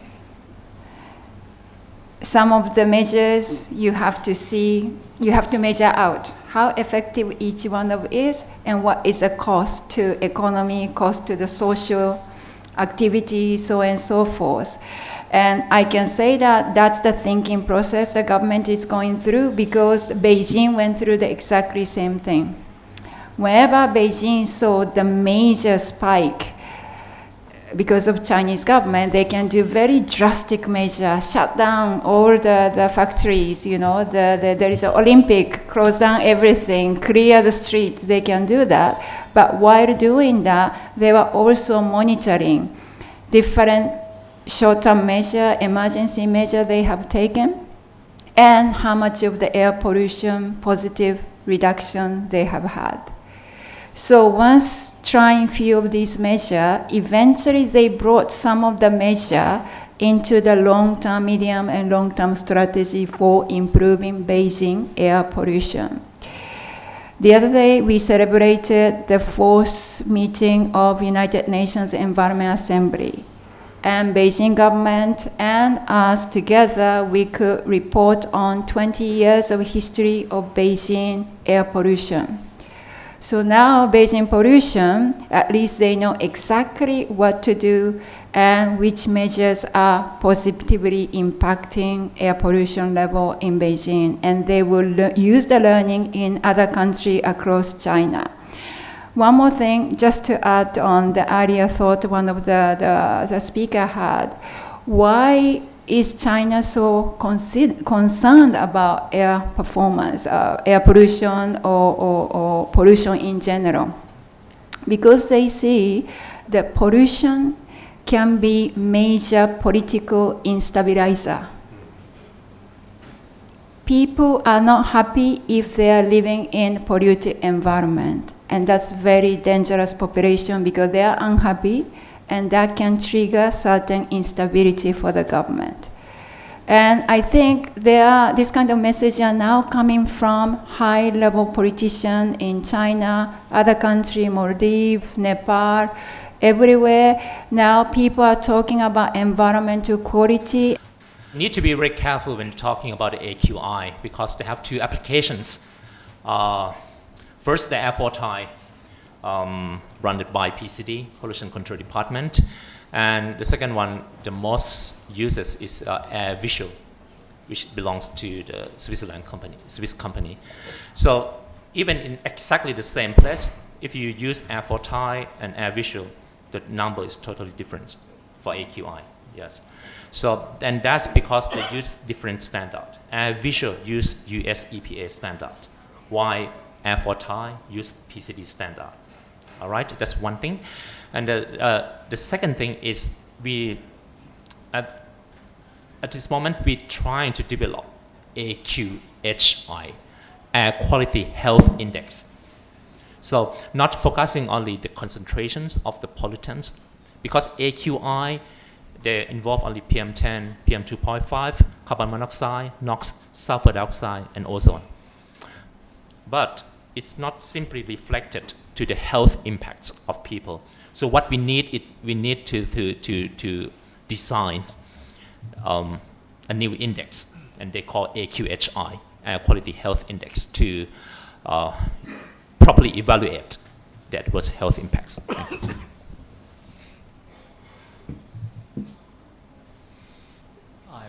Hi, Thank my you, name Dave. is, That was a super question. Great. Okay. Question. hi, my name is Rocco, and I'm a visiting student. So my question is about something Dr. Atavanich touched on briefly. So if Thailand's neighboring countries were not to enact any reforms, how would that impact Thailand's air quality, irrespective of how ideal Thailand's own policies are with respect to air pollution, no matter how forward-looking or progressive it is? And on the flip side, is there any data or analysis on how, if Thailand were to enact progressive measures, how that would have spillover effects to neighboring countries, positive spillover effects? To answer your question, actually, for your last question, Yes. I don't think we have the research study on that. Right. But in terms of the solution, I think if the neighboring country don't want to collaborate, right? Yep. Even though we try our best to ask for collaboration, we know, right? Friendship is very important, right? We cannot destroy the friendship, but we need to do something. Start with the soft measure, right? If we cannot ask for collaboration, we probably, because of the economic development different between Thailand and Myanmar and Laos, maybe we can start by giving some subsidies to Myanmar, right? And ask them to do some practices, right? That can reduce, right? Giving them the knowledge, right? This maybe feel ridiculous, but you can think of the health of the Thai people, right? We can save the life, right? Save our health spending, right? In this case. And if we we have to think of indicators that measure whether they get the money, right? They get the money, whether they can follow, right, or reduce the hotspot or the air pollution, something like that. And if they don't corroborate, we probably need investment and trade measures. Now, if you want to import or export, right, goods to Thailand, we probably need to do something, ban or increase the tax to whatever, right? We just increase the level, right, of the implementation. Is that I answer your question? Mostly. So what I'm taking away from that is that regional cooperation is actually crucial if you want to make any dent in Thailand's air crisis. That's essentially it, right? That's it. Thank you very much. Okay, sure. Olivier, do you have a sense of how much between the three countries, who are the major contributors? Oh, so we have hotspots everywhere, right? So it's kind of, it just depends on the timing, right? Sometimes it's happened in Myanmar, right? So sometimes it's happened in Laos, right? Actually, it depends on the wind direction and the wind speed. Yep. So we can use, actually, we call the back trajectory analysis or the high split model to trace back the original of the air mass. So it's case by case, actually, and it depends on the seasons as well. We cannot only judge the number of the hotspots by satellite. It also depends on the wind speed and the wind direction. And to add just a little social complexity here is that some hotspots are created by transnational companies who are growing their corn outside of Thailand and then bringing the corn inside Thailand. Indeed. So like CP, for instance. So now you're beginning to get to some of the real answers. Some news, right? Everyone may know that the satellite will go to that point. It's not every hour, right? It will come like a 24 hours once, right? And they know the timing that can avoid, right? To not have the hotspot. But I would contradict that a little bit. I've literally monitored the NASA site and watched acquisition times of individual forest fires that I have watched with my own eyes, with my own binoculars in the mountains, waited for them to be acquired by the satellites in NASA and show up on the computer screen in my truck. And they consistently acquire the fires at about 2 to 3 hours from the time they're ignited. This is my personal observation. I know it's anecdotal, I know it's limited data, but they seem to be quite reliable. And when I've communicated with the NASA scientists on email, they confirm exactly that. They say it takes about a 600-meter fire line to create enough heat or light signal for the satellite to acquire the fire. So they're very good, and it's quite fast, at least the NASA system. I know there's other systems, they may vary. But what I was going to comment also on, and you made this excellent comment about wind speeds and so on, is that my observation has been, at least with respect to pollution coming from forest fires, which may be very different from urban sources and whatnot, but from forest fires, it seems to be hyper-local. We talk a lot about transboundary pollution. I'm sure it occurs. I know it's there. I'm not denying it. But if you're living in Chiang Mai or you're living in Phra, it matters a great deal if there's a fire occurring 2 kilometers from your home or 5 kilometers from your home. You can watch the AQI, you can watch the ppms change in real time based on a fire that is just a short walk from your home. So yes, there's transboundary pollution and it's an issue and we need to work on it, but at the end of the day, it matters a great deal where that pollution source is, at least with forest fires, in terms of the air that I'm breathing in right now. It's hyper-local. You can carry the monitors around and watch it just fluctuate wildly depending upon where you are and what time of day, wind currents, and many other things. So when I see data, ppm, and graphs with colors and so on, I'm a little skeptical because you really need to know where those sources are coming from and so on. Okay. Short? Well, the thing is more complicated because when we're talking about the air pollution, we have to define whether it's a gaseous form or it's a ultrafine particle form or coarse particle form. Like TSP, total suspended particles, PM10, PM2.5, and now people talk more about PM 1.0, PM1, and nanoparticles. So it's totally different. All right, the local source would be very important for ultrafine particles, but they can't travel longer.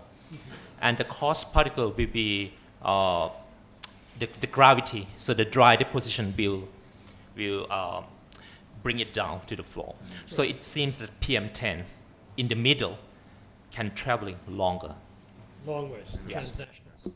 Okay, time for 2 more questions. Yeah? Rob van der Pluim from the Maidol Oxford Research Unit. I have first a question for Ms. Nagatani. You mentioned that some governments would prefer standards to be changed to be in the green or in the yellow or the orange a bit more often.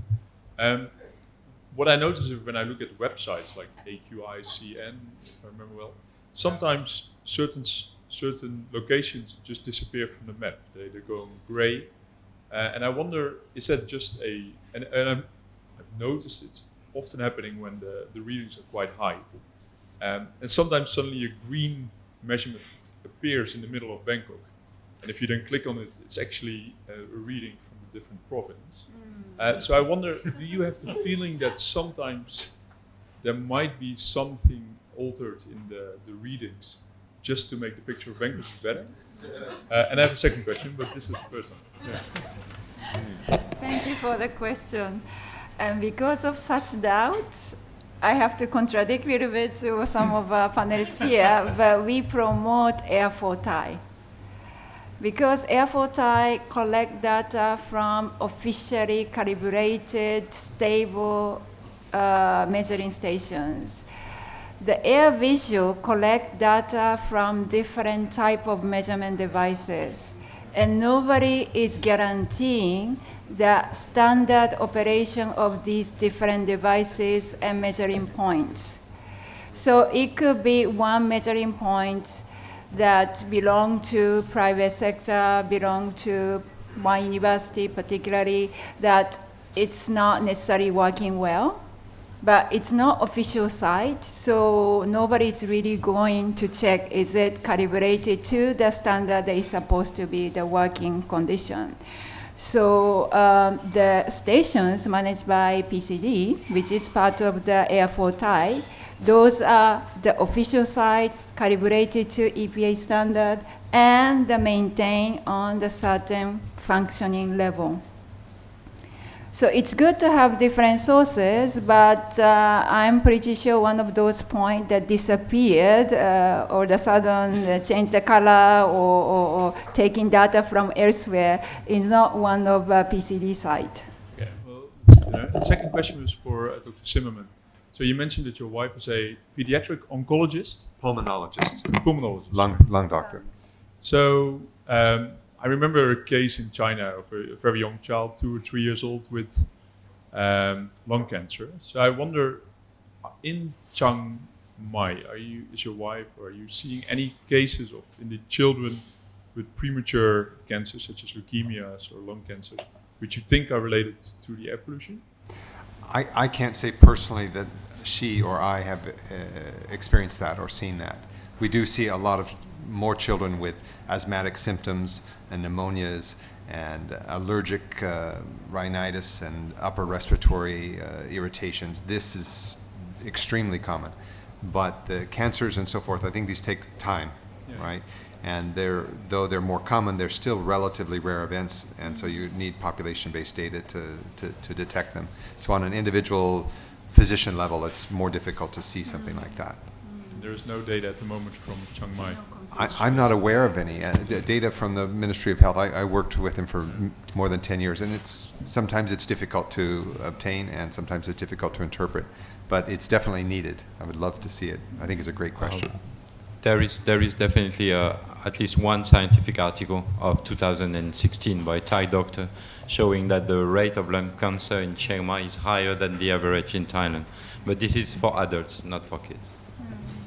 Actually, if you look at the report from IARC, they have the report of the cancer rate in different regions around the world, and including Thailand as well. And just small, in response to about the Air for Thai and Air Visual, I totally agree that Air for Thai have a better controlling system like US EPA. But the problems now is they use the 24-hour average. While Air Visual, they have more like a higher resolution, like every hour. And I think it can compensating each other about this. So that's why it's very hard to answer which one is better. And personally, I'm not think that air visual is better than air for Thai, because as you mentioned, it's working with different principles. So The next thing is that we should expand, right? The numbers of monitoring stations. We have quite a few, right? And if I stay between, right, the 2 monitoring stations, so how can I decide? Yes. Right? That is difficult. Right? Can I share an experience here? There is an engineer from Faculty of Engineering in Chiang Mai who designed a low-cost sensor that he improved, as Jan said. Yeah. And now they're dust boy, and they're expanding in the whole province of Chiang Mai, including other provincial offices. And they are covering a huge area with low-cost sensors, and this is definitely something that it's a good initiative. And I think they're basing their sensors in dispensaries.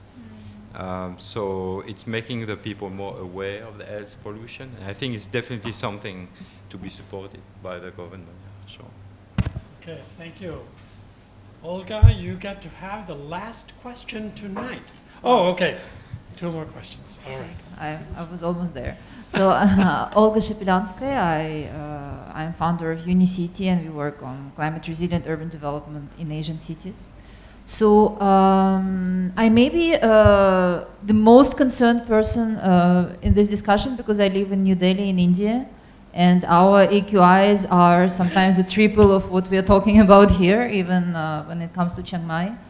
I was quite compelled by the first 2 presentations, which highlighted the importance of social inequality in the air pollution issue. And in fact, I connect very much to that, because in Delhi we are also surrounded, or rather at the north of Delhi we have many agricultural fields, and crop residues burning sometimes contributes very heavily to pollution. Solutions to that are quite hard. So I would really like to pick up your brain and hear from you of what kind of alternative economic opportunities do you see for people living in agricultural areas, so that they don't depend on the way they practice the agricultural activities so far, which causes pollution in cities. And again, being an urban specialist, very often the solution I see these people adopt is moving to cities, which is not a sustainable solution either, because Asian cities are overloaded and they do not provide quality of life we aspire to because of this load of population. So I feel it's really the need of the hour to see how economic opportunities could be better spread across countries. So could you please share ideas on how in Thailand economic opportunities could be brought to rural areas that cause air pollution, and that may be helpful for us in India as well? To answer your question in agriculture, so you need to understand why they decide to burn, right? Because they have 0 cost, right? But if they don't burn, they have to pay, right, labor cost, right, management cost, which is very high. Like for my study, they have to pay like a 500 baht per right, right, to pay for don't burn. So the best solution, it just also depends on the area. If you stay in the ground area, right, the flat area, the best way is to promote the rental market for machinery. If you have a harvester, right, combine or whatever, right, that will help if you promote and then make the market more competitive. So people, farmers can access easily to the machinery, and they will not burn. They actually don't want to burn, because burning agriculture is reduce the quality of agricultural products. But they have no choice. They have no labor, right? Now agriculture, we have a problem of the labor. We lack of the labor, and we have no machine. So the best solution is how to make machine accessible and at a reasonable price. And for the forest or at a high hill, so we need to ask farmers don't do the monocropping, we need to diversify, do some kind of mixed cropping, right? And for the preserved forest area, we have to strictly enforce banning, right? Burning. It just depends on the type, but promoting agricultural machine maybe help. Are there companies that provide incentives for farmers to burn?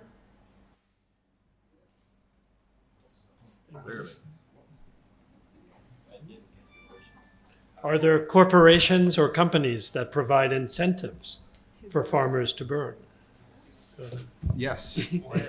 There's an elephant in the room here that we don't want to talk about, obviously.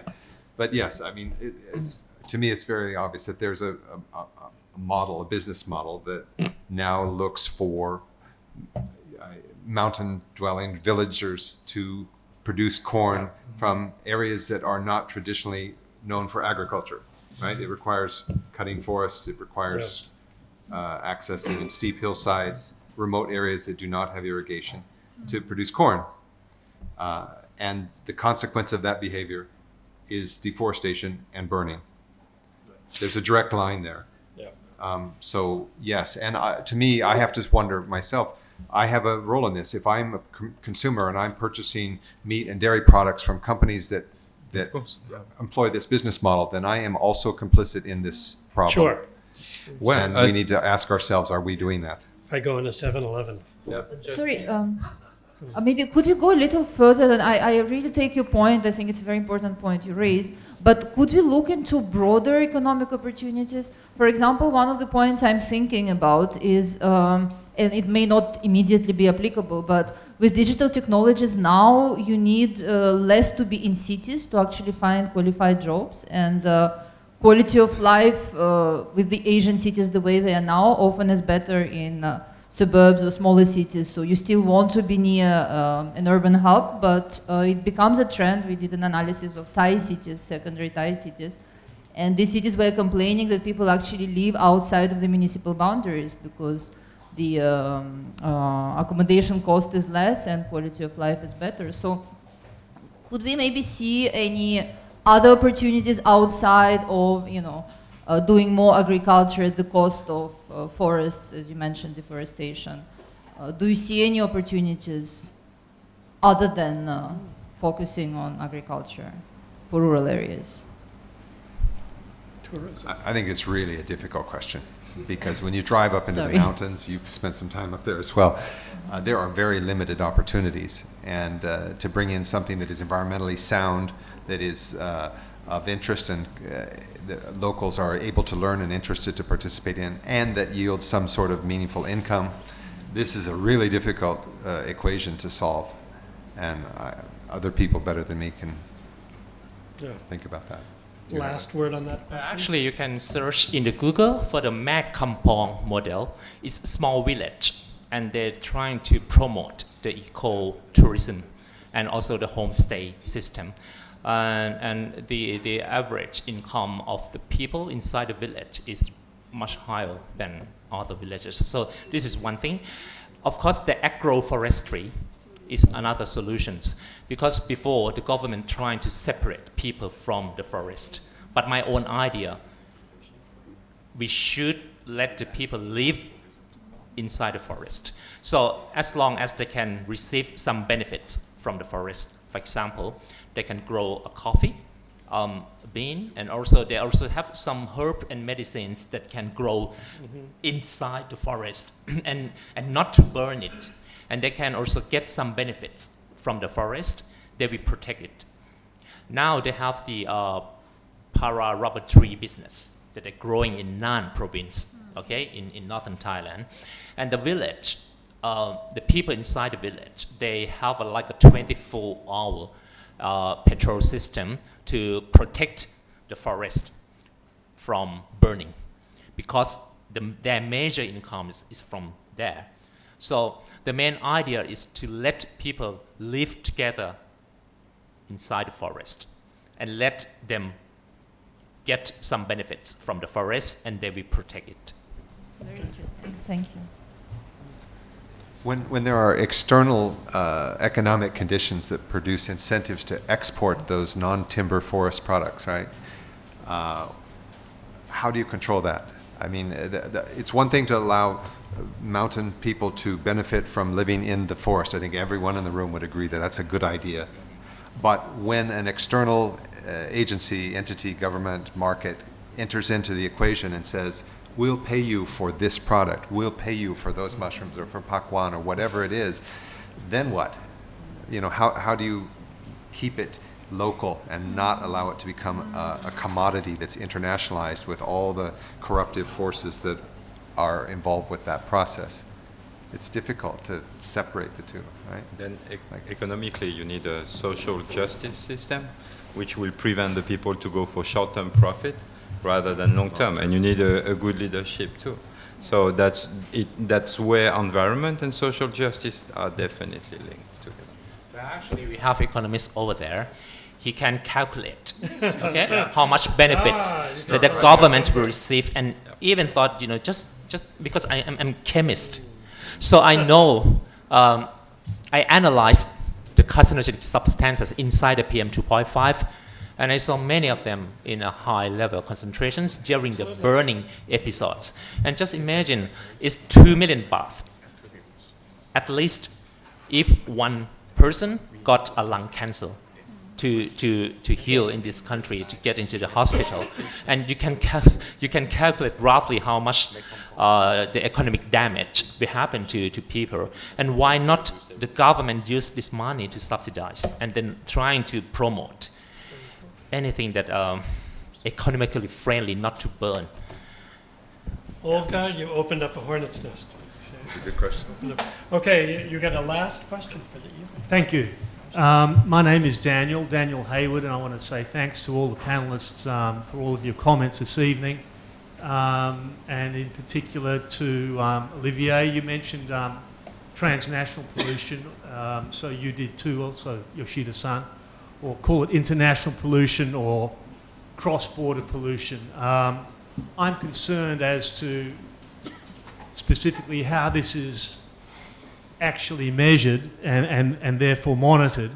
But my real question is more of a concern, and Kunwit-san, you mentioned this, is perhaps it's like the elephant in the room. It's too big to quantify, and perhaps the macro geopolitical forces amongst neighbours, be them small or large populations, or large or relatively supposedly insignificant or influential populations, is too big for this ever to be properly addressed. I'm just wondering if it'll always be acknowledged but swept under the carpet and nothing ever done about it because of those larger geopolitical states. Tough question. So for me, maybe related to the previous question also, the best way to solve the problem, even though there are several factors, is to do research. Seriously, we don't have any data that collect, and then we don't understand the behavior, right, of the farmer, why they burn, what is their socio-economic characteristics. We need to classify people, right, and then understand them, and then use the research to answer your question. I'm not sure whether I answer your question. On the transboundary issues, I said earlier that the ASEAN Haze Roadmap is not working too well. But potentially, not only for air pollution, but other issues that have a very strong trans-border aspect to it. One thing that seems to be working in some of the issue is that put countries against a little bit of the peer pressure. We need to see some cities, government doing very well, and show other countries surrounding that, look, wow, Thailand is doing so well. We cannot be behind of the Thailand so far. We have to do something as a Vietnam, Cambodia, Laos, Myanmar. It works quite well. Rather than us as non-governmental or intergovernmental entity telling each individual government what to do. We need to see more national government, local government succeeding, showing others of their peers that, look, it can be done. And that peer pressure seems to work wonders sometimes. One aspect which would work, and you have thought about it, and I think it's a good solution. One of the good solutions are to implement. But if you could index the price of the imported goods on a kind of pollution index or somehow, and say that, well, if it's coming from a plantation where we know there are a lot of hotspots in that area, so we're going to raise the taxes for you. That could partly connect to the transnational problem in a way or another. But I think economists will have to think about a kind of tough policy on tax and importation if we are to solve And the how problem. about mushrooms going out of the country? Yeah, that's then yeah, you have to discuss put a with tariff. China for Get that. Donald Trump to take care of this problem. Right? But it's also very, that you mentioned about the banning, right? That in economics, it will create the black market. Yes. Sure. And that is not solve the problem. Okay, last points from all of you? Yes, Yeah? we need Clean Air Act ASEAN. All right. In ASEAN, Singapore is the first nation that have Clean Air Act in 1972, and then followed by Philippines, and in Malaysia they have Clean Air Act in 2014. So if Thailand is going to have the Clean Air Act, we are going to be the fourth nation in Asian countries. That is extremely important. That's Yes, very good. so we can put everything like, because in different regions we have a different conditions. For example, the air quality problems in Chiang Mai. The major source is biomass burnings. And it's totally different in Bangkok that it happened in January because it's traffic emissions and also the weather conditions. And the most important thing is also the trans-boundary pollutions from Cambodia in that period, and also the sugarcane burning from the outside of the cities in Bangkok. So in different cities, we should have a different principles to control the air pollutants, and therefore we should have our own Clean Act specifically designed. Yeah. Can I comment? According to your proposal, it's good to have regional Clean Air Acts. However, what happened in terms of private company? You know, right? Everything law is driven by big private company. They're gonna lose the profit. Right? That will not happen, right? It's kind of difficult. But how can we convince and let them lead, right? If the big company they involve, right, to the solution, I think participation of all parties, not the government, not the people, but we need private company to get involved to the solution. And I think if the private company, especially the big one, right, right, they plan everywhere, right, everywhere, right? So we can solve the problem with that solution. Thank you. I want to thank our panelists tonight.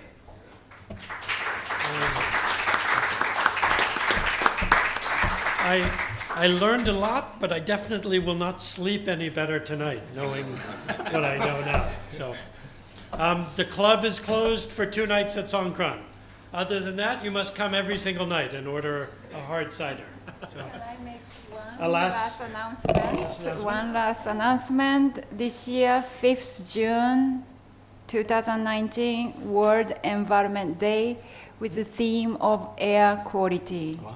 It will be celebrated. Global host will be China, Zhejiang province, but we want every citizen, government to make commitment, company to make commitment for clean air.